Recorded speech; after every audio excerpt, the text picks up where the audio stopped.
Welcome back. It is your feel-good breakfast show on a Tuesday morning, Expresso on SABC3. Now, listen, lately I've been taking on this very kind of fitness life, and I'm loving it a lot. But I'm still not a runner, hey? Like I'm working on my running. Are you guys keen runners? I must say, I love my running. Yeah, we've done a bit of man. Like running is cool. You know, I used to be a sprinter at school. Really? Yeah. But when I moved down to Cape Town, you know, obviously I wasn't sprinting anymore, so I needed to find something else. So I slowly got into more longer distances up until I worked my way up to a half marathon. Oh wow! And I got to know Cape Town through running. It was amazing. But that's exactly it. Exactly, You take a short left in Cape Town, and suddenly 4 hours later you've traversed a mountain range. But it really did bring the runner out to me, and I think a lot of people, they obviously get swept up in it. Why at the moment? Because the Comrades marathon is around the corner. Most iconic ultra marathon in the world, undoubtedly. 22,000 people. That's what 22,000 people looks like.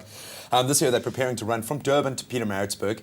It's around 90 kilometers, which is just a little walk in the park. So if you are considering doing the Comrades Marathon this year, it's probably too late. No. Maybe you want to think about a slightly shorter distance, but it is one of the best events in the world. Never mind running events, it's one of the best sporting events in the world. But what makes it more hectic this year, more challenging, is the fact that it's an uphill run. Yeah. So, and you end almost about 800 meters above sea level, obviously starting on zero. Hey, so. Baba, no. Hey, for me right now, the promenade is enough, and I'll just keep it there. Look at that climb. I need to. No ways. Look at this, from Pinetown all the way up to Botha's Hill. No, that's crazy. Look, man, this is crazy. But like Graham said, if you want to run the Comrades, a little bit late to start right now. If you want to start, running, you need to take it slow. So we got some great tips for you. We hang out with Greg Hyson, Strong to Run coordinator at the Sports Science Institute of South Africa, and he's giving us a couple of tips this morning to make your running dreams that reality. Running is enjoying a growth in popularity, and newcomers seek to conquer the road in a quest to finish a 10K or marathon. But even with all that motivation and determination, expert help can shed light on how to get the best start. Most important thing is to set a goal.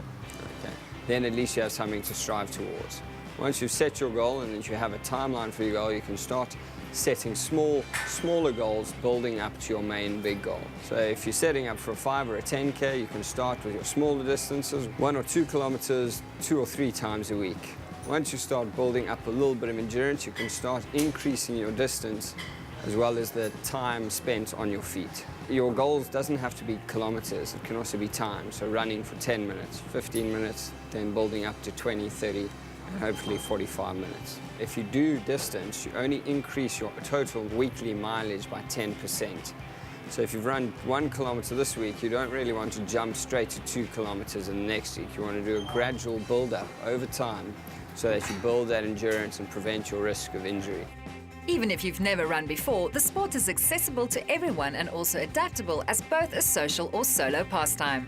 To begin, you can start with a walk around the neighborhood or a gentle 1 kilometer jog. It is also very nice to find like-minded people.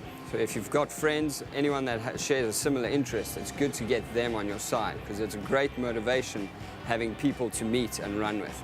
Even if it's short distances, even if it just starts with a walk, it's always better to have someone to chat to, someone to train with. Measure your run by distance or time, then set up a realistic and healthy schedule that will help you reach your goal.